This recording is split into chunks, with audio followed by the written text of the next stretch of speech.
Sveiki atvykę į Vilniaus universiteto verslo mokyklos tinklalaidę Alter Ego.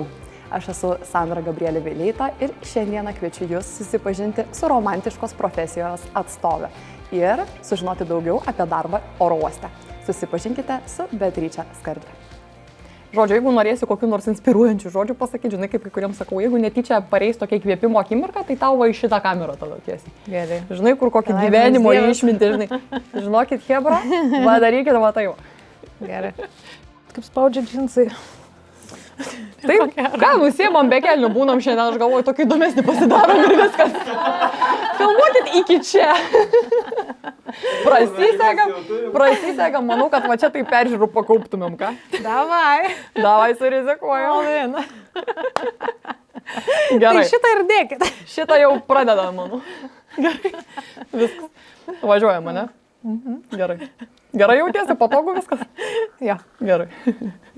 Gerai, važiuojam. 3, 2, 50, mane. Sveika, Beatriče. Labas. Labai džiaugiuosi, tave čia matydama. Ačiū, kad atvykai pas mus. Ačiū, kad pakvietėt. Tai šiandieną mes kartu su tavimi pakeliausime per tavo vaikystę, dabartį, gal kažkiek ir ateities užkliudysim, negali žinoti. Tai manau, kad būtent nuo tos vaikystės tikriausiai ir pradėsim. Nuo ko pradėt? Nuo ko pradėt? Aš tave panaviguosiu. Tai iš tikrųjų gal visų pirma, tai koks vaikas buvai, ką tėvai tau sakė?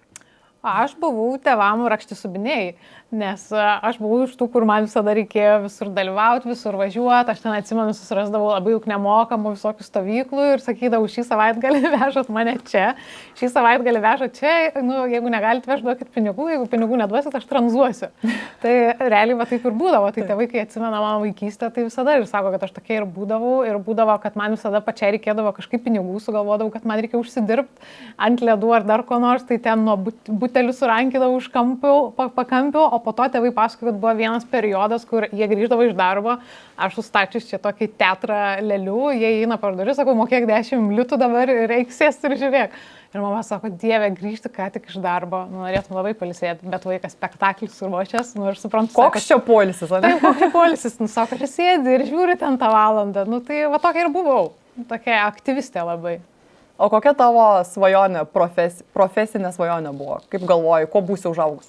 Tai man atrodo, aš kaip ir visi vaikai, nuo mokytojos iki ten šokėjos, dainininkės ir nežinau, visur praėjau, man atrodo, visas specialybės, kiek galima. Bet jo, man atrodo, kad labiausiai tai aš irgi dainininkė vienu metu norėjau būti ir mokyti. Klausyk, ar išsipildė? Ne, dainuoju šiaip tragiškai. Tikrai nenorėtumėt, kad dabar padainuočiau.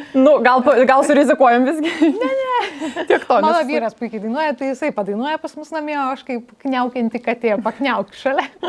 Labai gerai, čia svarbiausia, žinai, išlaisvinti savo kūrybiškumą. Jo, balansas dar šeimos, viskas normaliai. Taip. O šiaip tada, jeigu per tą vaikystę vis tiek pažiūrėtumėm, tai kokie tie hobiai gal buvo tavo pagrindinė, ne? Visur mėgdavai dalyvauti, eiti, varyti, daryti, bet kas tokia mėgstamiausia veikla buvo? Tai aš dailės mokykloje esu baigus, tai piešti man labai patiko, nebuvo kažkoks labai didelis talentas, bet tiesiog man labai patiko, aš ėjau ir mokyklą pabaigiau ten 4 metų. Dailės mokyklą ir apsigyniau diplomą, esu ėjus ir šokt ir po to organizuoti renginius labai patikdavo, tai aš ten ir klasį organizuodavau ir kiemą, dar atsimenu, yra Anykštos laikraštis, iš Anykščios, Anykštys laikraštis ar Anykšta, tai jie iš manęs kažkada interviu įmė, tai aš ten net pasakau, kaip Mis Pušynas ten rajono rinkimus net dariau, tai ten prisigalvodavau tokį visokio užklasinių veiklų, juokingų. Visokių žodžių. Tai organizavimas jo ir dailė tikriausiai buvo šitie 2 pagrindiniai tokie dalykai, kuo užsiimdavau. Ir kuomet jau tas toksai tavo atradimas buvo, ne, ką nori veikti užaugus, bet jau gal labiau supratus, kad dainininkė nebūsiu, ne, ar galbūt netapysiu paveikslų, bet kur išiškėjo ta profesija? Aš ir dabar aš nežinau, ką aš tiksliai noriu veikti, tiesą pasakius. Man atrodo, aš visą gyvenimą keliauju, vis kažkokias dalis savęs atrandu, nes aš atsimenu, kai aš mokyklą baiginėjau, buvo gal kokia 11 klasė, kai jau ten reikia daugiau pamokų pasirinkti, kurią tu kryptį eisi, tai aš vis ir svarsčiau, ar ekonomika, kažkas su matematika, nes man labai patiko matematika, tiksliukė, bet iš kitos pusės aš buvau labai kūrybiška ir ten organizavimas, piešimas, dar kažkokie tokie dalykai. Ir aš tada svaršiau tarp finansų ir kūrybinių industrijų, ką man studijuot, bet tuo metu kažkaip tėvai padarė galbūt didesnį įtaką, kad sakė, eik į rimtus mokslus ir čia būsi bankininkė. Ir aš įsivaizduoju, kad aš būsiu ta bankininkė, bet bestudijuojant finansų ekonomiką, aš supratau, kad čia visiškai ne aš esu ir aš savęs neįsivaizduoju, kaip prieš tai įsivaizdavau, kad aš čia sėdėsiu bankė, sebe už to ir aptarnausiu ten klientus už langelio, ne, ir pamačiau, kad tai ne aš esu. Ir kažkaip labai puikiai atsimenu tą akimirką, kai ateidinėjau jau tą diplomų teikimo šventę ir aš atsisėdau su broliu, nes brolis tuo metu buvo mano toks geriausias patarėjas visais gyvenimo klausimais ir mes taip sėdėjome ir aš jam sakau, ką aš su tuo diplomu darysiu, ką man dabar daryti, aš nenoriu šitą kryptimį eiti.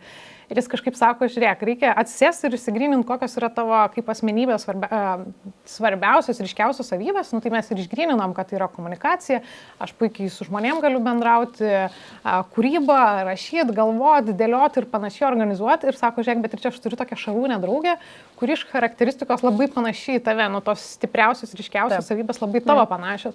Ir sako, jinai dirbo komunikacijos agentūrai, sako, ir man atrodo, kad tau šitas darbas labai tiktų. Tai aš kaip dabar atsimenu, išsigūglinau visas agentūras Vilniuje, kiek jų yra ir visom parašiau ir viena iš jų pakvietė į darbo pokalbį. Realiai po pirmo pokalbio, gal po pusvalandžio parašė, kad okei, ateik dirbti.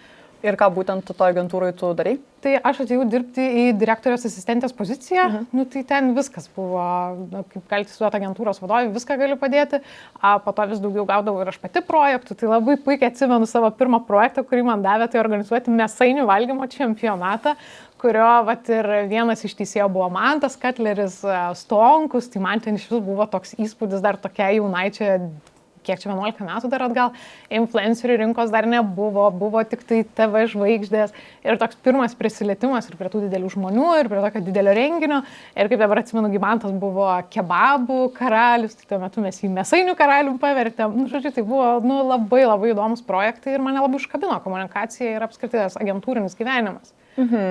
Tai ir nuėjau nuo finansų. Taip, truputėlį taip pasikeitė kryptis, bet aš manau, kad tas išsilavinimas tai tikriausiai nėra viena, ne tik apie tą vieną kryptį, čia yra labiau apie tokias bazinės žinias ir socialinius įgūdžius taip pat, tai manau, kad ten čia yra tas kelias, kur gali išsigryninti. Svarbiausia, kad laiku atsisėdai, su broliu pasikonsultavai, turėjo ne kas gali patarti ir galiausiai atsiradai ten, kur turi atsirasti tikriausiai. Ačiū Dievui, kad nenuėjau į banką ir tikrai tikėtina būčiau buvus nelabai laiminga. Bet toks gyvenimas yra. Taip. Labai svarbu turėti rinkiamų žmonės šalia, kad jie tau padėtų ir pakreiptų kartais iš šono, pasižiūrėtų, koks tu esi ir gali kažką pakomentuotų, pakreiptų tave. Tai ačiū Dievui, kad turėjau iš tikrųjų brolį. Tikrai taip. O sakyk, aš žinau, kad esi buvus Karibuose. Taip. Tai kaip čia su tais Karibais dabar gavosi? Oi, aš, žinot, kaip būna, skaitai visokius straipsnius kartais ir kaip pavydi žmonėm, kurie vienu metu tiesiog meta absoliučiai viską, ką turi, viską parduoda, išvažiuoja ir, žodžiu, užvedžia gyvenimo etapą. Tai aš tuo metu Anglijoje, buvau išvažiavusi į Angliją gyventi, išsiskyrus su ilgamečiu draugu ir man kažkaip pasiūlė giminaičiai atvažiuoti, gyventi jachtui ir prižiūrėti 6 metų vaiką. Ir man atrodo, wow, va čia yra tas gyvenimo iššūkis, nuotykis, kur ir save išsibandyti, nes gyventi jachtui tai yra tikrai labai nemažai iššūkių, nes tu visų pirma toli nuo lygumos gyveni, nuo žemės, tu gyveni ant vandens, kur 8 metrų gylio, kur tamsa dažnai naktin, aš tamsos tada bijodavau, žodžiu, tokių labai daug iššūkių, kur turi perlipti labai per save. Tai ir tas įbavimas dar jachtos, ko aš iš pradžių iš viso, man ilga ta adaptacija gal 2 savaičių buvo, kur ir bloga atrodo ir viskas, bet po to tas gyvenimas Karibuose buvo fantastiškas. Man iš tikrųjų tuo metu atėjo įkvėpimas, aš labai ilgai norėjau rašyti blogą, tai būtent tenai atvažiavus ir gavau tą įkvėpimą pagaliau atsisėsti ir pradėti savo blogą rašyti, tai aš tuo metu rašiau 197 dienos.com, kažkaip taip jau nepamiršau, kaip vadinasi tiksliai, pradėjau rašyti savo blogą ir kas buvo labai faina, nes žmonės kažkaip jo labai dalintis pradėjo, buvo daug skaitytojų, o ten internetas blogas, ten kol įkėlė atsimenu tą blogą su tom nuotraukom, tai ten užtrunka porą valandų, naktį sėdi, nes laikai nesutampa ir vis tiek žiūri, kad papūsim tuo metu, kai žmonės yra. Žodžiu, buvo žiūri smagu ir atsimenam žinatelį Agnė Jagelavičiūtė pastebėjo, tada mano tą blogą pasidalino, tai iš vis tada tų skaitytojų buvo labai daug. Kažkaip ir tas Instagramas tuo metu pradėjo, buvo labai fainai iki to, kol atėjo uraganas ir teko išgyventi vieną stipriausių Atlanto vandenyne buvusių uraganų. Tai tada mano nuotykis pakrypo Kita pusė? Jo, toks survival modas tada jau visiškai buvo, nes pirmą kartą gyvenime taip atsiduri labai arti mirties ir vėl, jo, čia visi sakė, kad tau čia šitas experiences pakeis tavo gyvenimą 300 laipsnių, ne, jis nepakeičia, bet nemažai dalykų priverčia susimastyti, bet aš kažkaip iš to labiausiai ką pasiemu, tai labai žmonių gerumą. Nes kai atsitinka labai didelės nelaimės, žmonės ten netenka namų, verslų, nežinau, maisto nebeturi, tai labai taip žmonės susivienyje. Tai iš tos nelaimės labai gražu buvo matyti va, tą susivienijimą labai žmonių, tai ko aš galvoju, lietuviam kartais labai trūksta. Pritrūksta. Tai gaila, bet taip yra. Tokiam. O tie Karibai ir visa šita istorija, jinai buvo jau po tos agentūros, kur tu įsidarbinai, ir čia buvo tas kitas etapas. Tai aš čia išėjau, dirbau agentūrai 2 metus, buvo labai geras laikas, bet buvo tas jaunatviškas, maksimalizmas, kur atrodo, man čia mažai moka, aš važiuoju į Angliją, tada padirbėjau Anglijoje ir tada jau į Karibus išvažiavau. Jo, ir po Karibų, po to jau galiausiai po to iššūkio labai norėjusi namo, nes labai tėvai pergyveno, pati labai pergyveno ir labai tos vertybės susidėlioja ir kad tiesiog nori būti labai arti savų žmonių, kad jeigu jiem kažkas atsitiktų, kad visą galėtum padėti. Taip. Tai ir kai, pavyzdžiui, grįžai atgal į Lietuvą, tai kas tada čia vyko Lietuvoje? Tai aš tada vienoje lietuviško kapitalo įmonėje padirbėjau ir po to netikėtai Agnė Jagelavičiūtė Amžinatilsį mane pasikvietė dirbti jos asistentė. Tai tada aš beveik 2 metus su ją pradirbau iš tikrųjų. Tai buvo irgi labai spalvingi ir labai įdomus metai. Tikiu, kad tu galėjai pasisemti ir visokių patirčių. Laisvės, energijos, kūrybos, tikrai labai daug gražių savybių. Džiaugiuos girdėdama.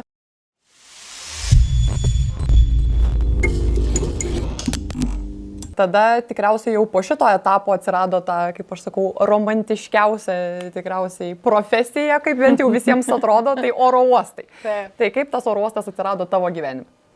Kažkaip aš dirbau su Agne ir kažkaip irgi norėjusi jau kažkokių karjeros pokyčių ir man pažįstama papasakojo apie labai įdomią poziciją, kad dirbti Lietuvos oro uostuose, ieškojo, tuo metu statė naują konferencijų centrą kartu su nauju VIP terminalu ir jie ieškojo žmogus, kuris dirbtų su VIP paslauga, kurie dirbtų su renginiais, su to konferencijų centru ir aš pagalvojau, kad čia visiškai that's me. Tavo tema. Taip. Ir irgi čia labai įdomu buvo, nes aš tik pradėjau dirbti, realiai gal ten praėjo 3-4 mėnesiai ir atėjo COVID-as. O tu dirbi su renginiais, tai visi renginiai, kaip prisimenat, Lietuvoje buvo, ne tik Lietuvoje, čia visam pasauliu buvo closed, apskritai viso oro uosto veikla buvo tuo metu, gal pirmą kartą gyvenime iš tikrųjų taip uždaryta, skrydžių nėra, nieko nėra, tik tai ne čarteriai, bet tik siuntos skraido ir viskas. Ir tada buvo labai įdomu ir aš tai pergyvenau iš tikrųjų, kad ar manęs čia netleis, nes aš ką tik atėjau, renginių nėra, tai ką čia dabar daryti. Bet tada atėjo pas mus kino pavasaris su idėja, kad gal padarom kiną su drive-inu, su automobiliais ant perono. Ir pradžioje atrodė, kad tai projektas yra visiškai neįmanomas, bet kažkaip su komanda oro uostų tiek kino pavasario sėdėjom ir taip susidėliojom, kad realiai pasaulyje tai buvo pirmas drive-in kinas oro uoste ant perono, ten, kur stovi lėktuvai. Tai iššūkių ten buvo tuo metu, žiauriai daug, velniškai daug, bet buvo labai challenging, bet labai įdomu ir aš kaip sakau, šitas projektas tai yra tas mano projektas gyvenimo, kur aš savo CV visada norėsiu įrašyti, nes tuo metu sprendėm net problemą tokią, kaip padaryti, kad žmonės, kurie atvažiavo į kiną, galėtų nueiti į tualetą. Nes tai buvo labai sudėtinga tuo metu, kaip išspręsti tokius rebus, nesgi tuo metu mes negalėjom jokio kontakto vienas su kitu turėti. Taip. Tai, žodžiu, buvo velniškai įdomu, daug labai žmonių pravažiavo per visą pasaulį. Atsimenu, kaip dabar skaičiavom, kad tai buvo virš 400 žinių portalų pasirašė visam pasauliu. Ten nuo BBC, New York Times ir Bored Pandu ir visų kitų. Tai čia toks buvo... Tokio pasaulinio lygio projektas realiai gavosi. Geras, nes ir buvo po to net keli oro uostai, kurie iš kitų šalių rašė ir klausė, kaip praktiškai tai padaryti. Jo, tai žiauriai fainai. Labai fainai. O ta prasme, tau pavyzdžiui šitos patirties, nesakai, kad tai buvo labai ir challenging, ir visokių iššūkių. Tai visgi pačiai savo, ką labiausiai išsinešė, kokia ta patirtis? Kad nieko nėra neįmanoma, nes tikrai pirmą kartą atsimenu, kai susibūrėm mes Lietuvos oro uostų komandos, ta idėja, kad kino pavasaris tai siūlo, Nu, aš irgi buvau viena iš tų, kur skeptiškai žiūrėjau ir sakiau, sorry, čia neįmanoma. Nes oro uostai turi labai aukštus saugumo reikalavimus. Jūs žmonės, kurie nedirbo oro uoste, jie įsivaizduoja, eik, tu čiagi praėjau pro tą patikrą, čia nieko nėra.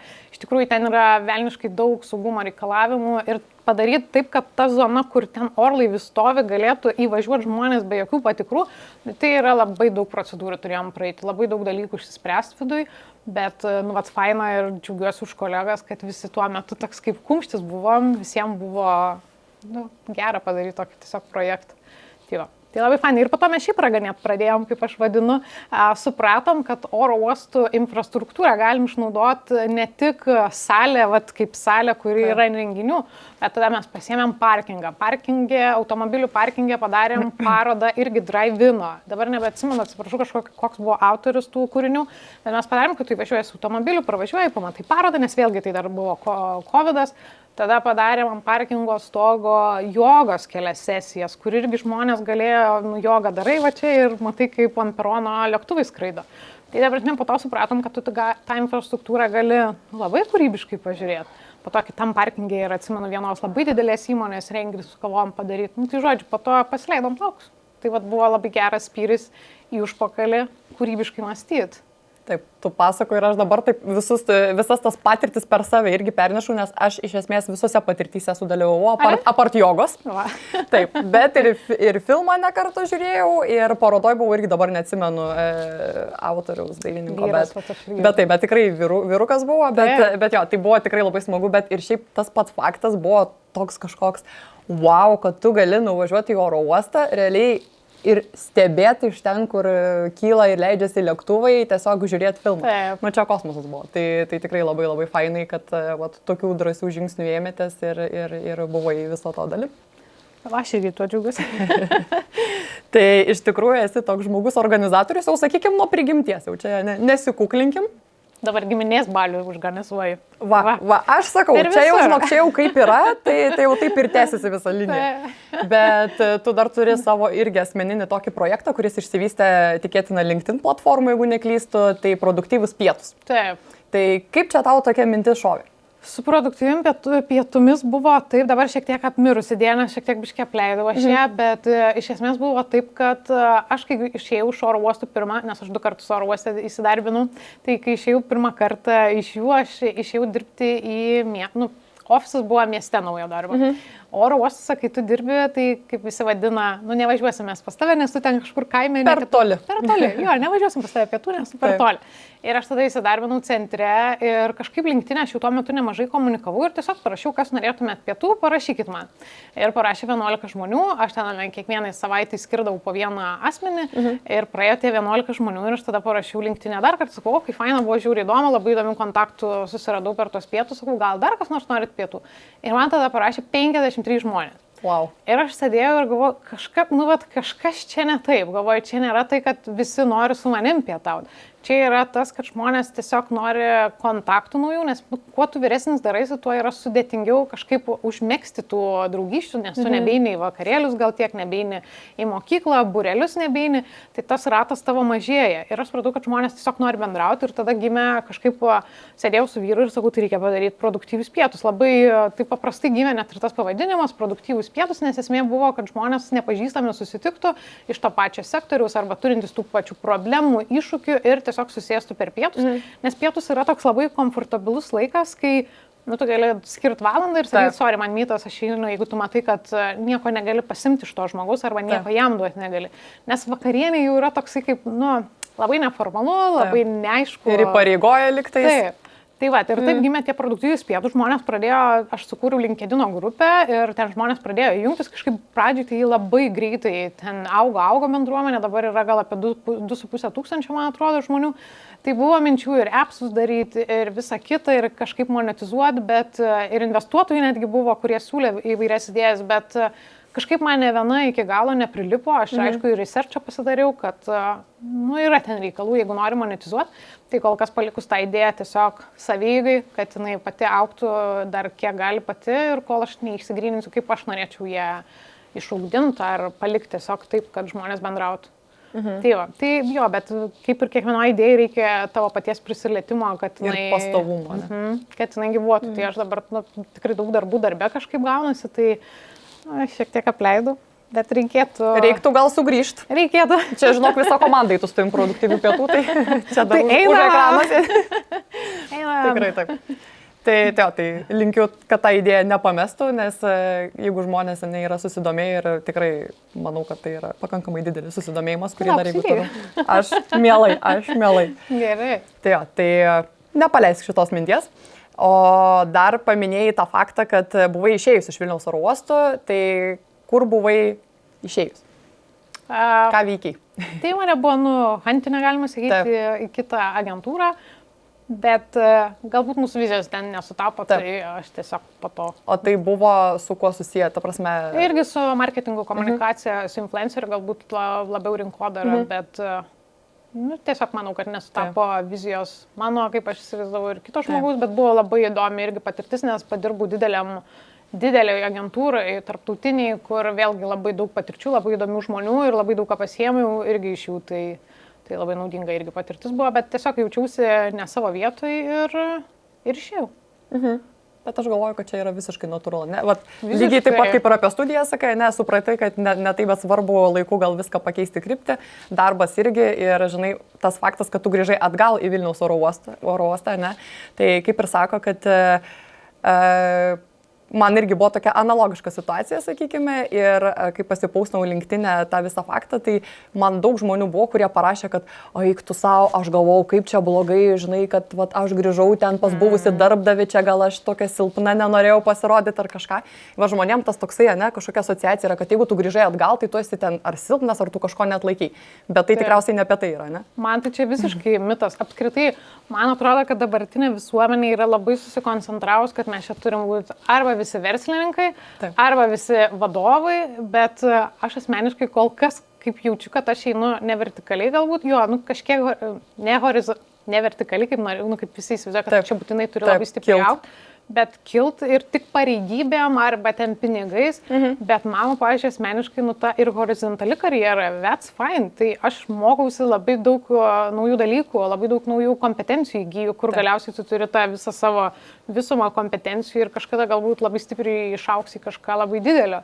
Ir manau, kad nereikia to bijoti, apskritai nereikia bijoti savęs ieškoti. Jeigu tau patiko vieną dieną marketingė dirbti, po 3 metų tu pagalvoji, kad aš šiek tiek noriu aišku, tu negali gal ten iš marketingo šokti į mediciną, bet jeigu man drastiškas. Tai labai drastiškas, jo, bet aš vis tiek einu taip, bet kažkaip šiek tiek taip.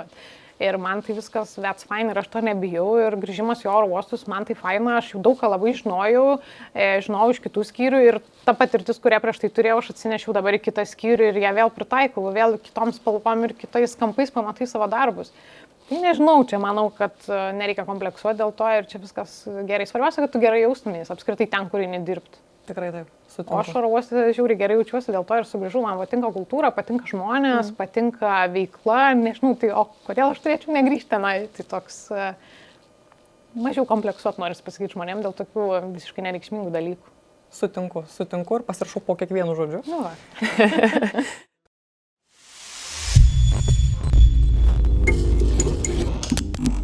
Šiuo metu, ką tiksliai darai oro uoste? Ar tai labiau kiek žinau, su tvarumu susiję?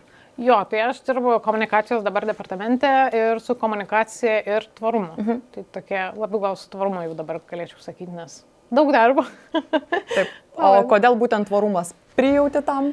Man iš tikrųjų, čia irgi buvo nauja pozicija, aš į oro uostą ateinu į naujas pozicijas. Tau patinka išbandyti žodžių. Jo. Ne, iš tikrųjų, kai man kolegos pasakoja ir kolegės apie šitą poziciją, jinai man pasirodė labai prasminga.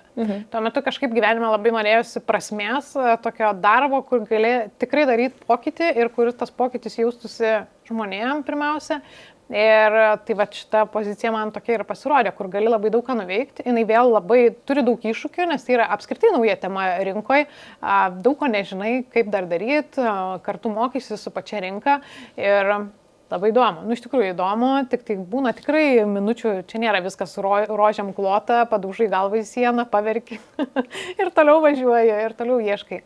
Bet vat, dirbant su tvarumu, tai aš atradau savo naują gal aistrą, tai temą įvairovę, lygybę ir įtraukti. Tai viskas, kas yra apie žmonės, kaip jie jaučiasi, ar jie yra priimti, nu, čia nuo LGBT bendruomenių iki žmonių su matomam, nematomam negaliom, iki, nežinau, ten mamyčių, tėvelių, labai platus spektras. Tai oro uostuose dirbdant su šitą temą norim, kad, kaip mes sakom, tokį labai vizionierišką turim misiją padaryti, kad kiekvienas jaustųsi 100% savim. Nu, tas labai yra svarbu, man atrodo, dabartiniai visuomeniai, kur turim daug nuostatų, daug stereotipų, dar to seno mąstymo kirpimo. Ir norisi tos mitus visokius griauti ir kad žmonės vis geriau jaustųsi bendruomeniai, kokio yra. Tai man ten, nežinau, labai įdomu, nes aš turėjau savo aplinkoje, ir vyrą, kuris ir keitė savo lytį, ir draugę, kuri labai daug metų negalėjo atsiskleisti, kad jinai yra priklauso LGBT bendruomenė, ir draugą, kuris labai ilgai nepasakojo, kad turi brolių su negale. Tai man kažkaip tos istorijos iš tikrųjų jų labai yra skaudžios, kad žmonės negali būti savim ir nepasakoja, slepia jo ir negali būti savim ir tas labai liūdina, kai tokias istorijas turi šalia savęs ir atrodo, kad net toj saugioje aplinkoje negali atsivert, o ką tai reiškia, tai darbė reiškia, tu iš vis apie nieką negali kalbėti. Ir tada, jeigu darbdavys nežino, koks tu esi, kaip tu gyveni, tai tada negali tavęs įtraukti tą visą kultūrą. Tai apie tos dalykus labai daug šnekam, labai daug darom su oro uostais, tai labai aš kažkaip užsivedus tą temą, man labai patinka, įdomu, aš šiaip empatiška labai žmonėm, tai nors ir man aišku visko būna, nes tu gyveni 30 metų su labai daug nuostatų, kurios tau skiepijamos nuo vaikystės, kad mergaitės turi būtinai tik su rūžavas spalva, berniukai tik su mėlyna. O dabar staiga pradedi visiems sakyti, kad, ne, berniukai gali būti irgi su rūžava, mergaitės su mėlyna. Ir kad tai yra normalu ir kad, nereikia įteiginėti vieniem ar kitiem kažkokių dalykų. Tai labai įdomios temos, bet jos labai sunkios yra. Sunkios ir plačios. Būna ir ašaros, ir pati iš kai kurių patirčių būna, grįžti namo pavirki, bet, nes jos labai emocionalios, kai pradedi girdėti tikrai žmonių istorijas ir kai jie iš tikrųjų atsiveria ir tampa pažeidžiami, tai, sunku būna ir pačiam pernešti. Taip, čia toks vis tiek turi būti psichologiškai irgi toks tvirtas. Jo, bet... Ne visada tikriausiai tas tvirtumas irgi išsilaiko. Jo, bet smagu, kad tas tvarumas atėjo ir su ta socialinė tema ir kad vis daugiau įmonių šneka ir žmonės šneka ir atviresni vis darosi. Tai, aš dėl to didžiuojuosi Lietuvą, kad irgi mes einam link to. Jo. Ir iš tikrųjų smagu girdėti, žinai, kad jau tikrai įmonės tai ne tik dėl vaizdo daro, kaip anksčiau jau buvo, tikrai atrodo labai populiaru visur čia tą žodį sustainability įdėti, bet iš tikrųjų, kas vyksta ten viduje, tai yra visai kas kita. Tai labai smagu, kad bent jau Lietuvoje tikrai turim ir įmonių, kurios tikrai rūpinasi tuo tvarumu ir ne tik per rūšiavimo kažkokią prizmę, bet ir per visai kitus ir gilesnius dalykus. Tai va. Bet dar Beatričė, žinok, labai norėčiau tavęs paklausti apie tą oro uostų temą. Romantiška, kur čia visiems atrodo tokia visa romantika ir viskas labai fainai, bet pati dirbi oro uoste jau kiek metų, kokius 4 metus. Tai kokia istorija yra tau įsimintiniausia? Tokia, kur galvoju, wow, čia jaučiu tik oro uoste taip atsitikti gali. O, Jesu, tai vis tiek man kino pavasaris yra visiškai mano top, bet šiaip tų istorijų, COVID'as pats buvo, wow, kai oro uostą pamatėjai mirusi, ta prasme, tuščia.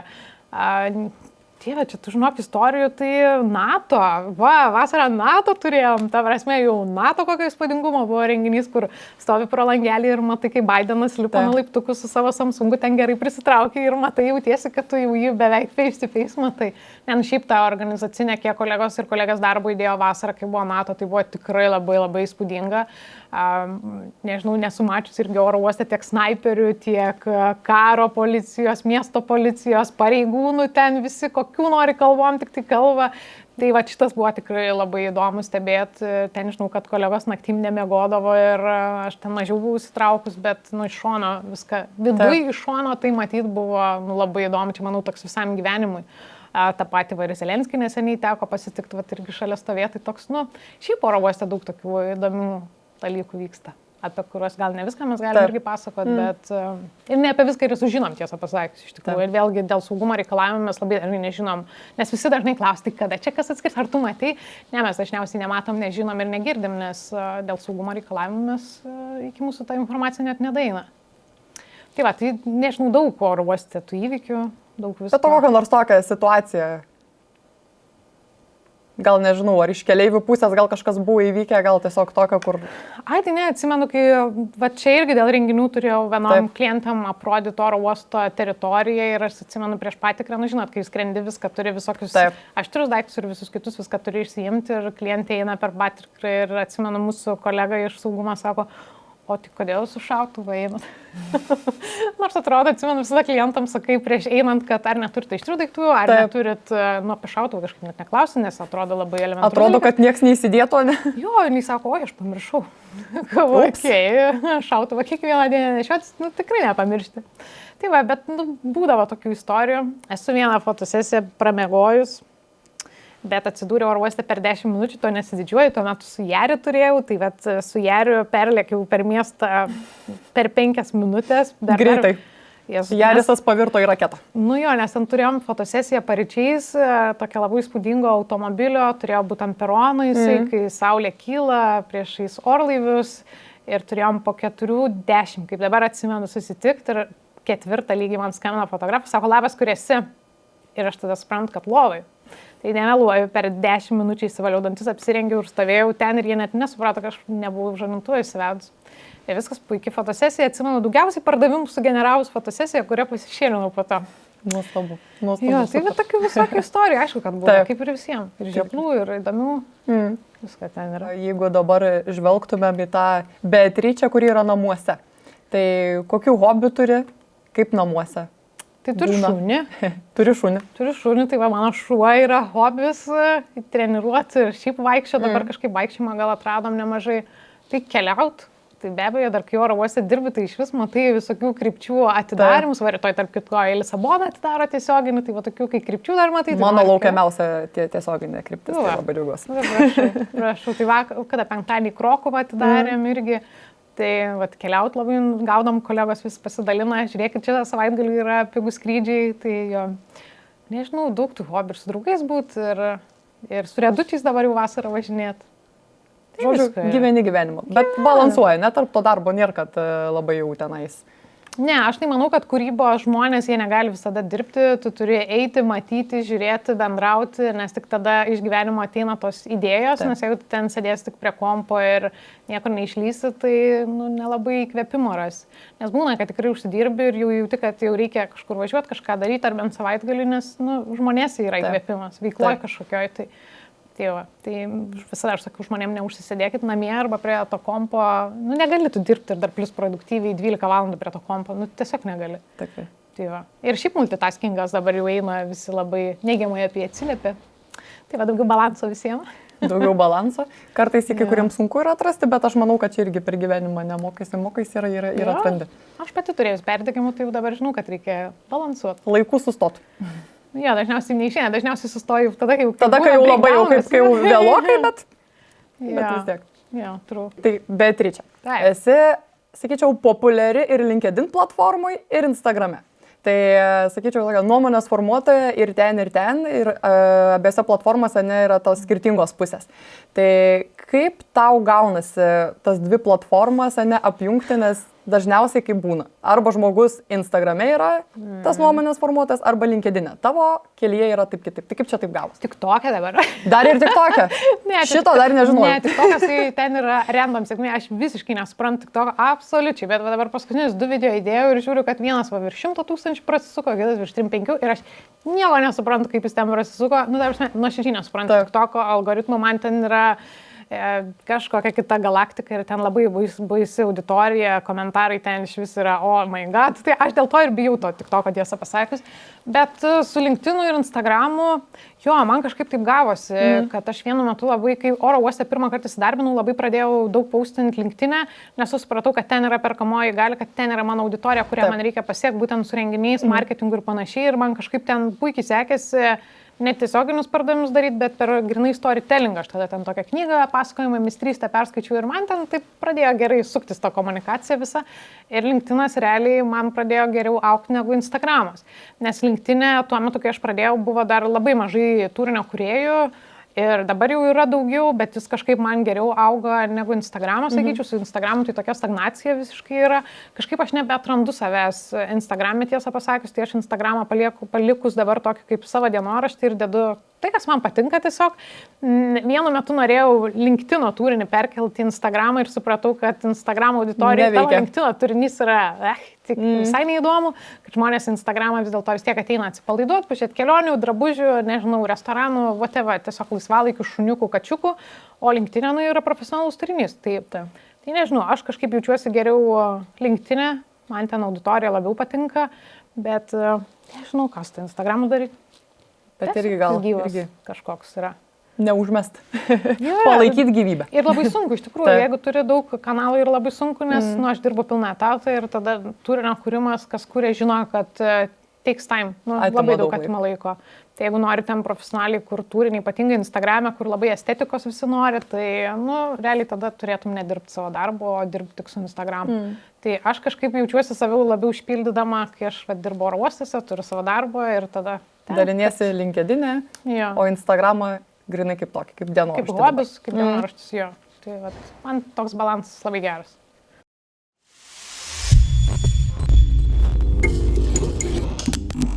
Mūsų firminis laidos klausimas yra būtent apie alter ego profesijoje. Tai koks gyvūnas tave geriausiai galėtų atspindėti tavo profesiniam keliui?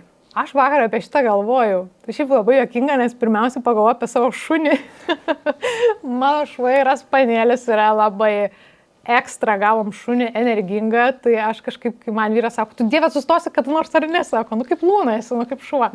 Tai jo, aš turiu savo, matyti ne veltui šunį tokį pasirinkau, kad jis labai atspindi mano charakterį, super draugiškas, su visais nori bendrauti, tai aš tokia pati esu ir labai daug energijos, tai aš irgi aš negaliu atsisėdi, jeigu, tai ką jau veikiam? Taip, kaip čia dabar? Ką čia dabar? Kur darom, ką veikiam, kodėl plano nėra?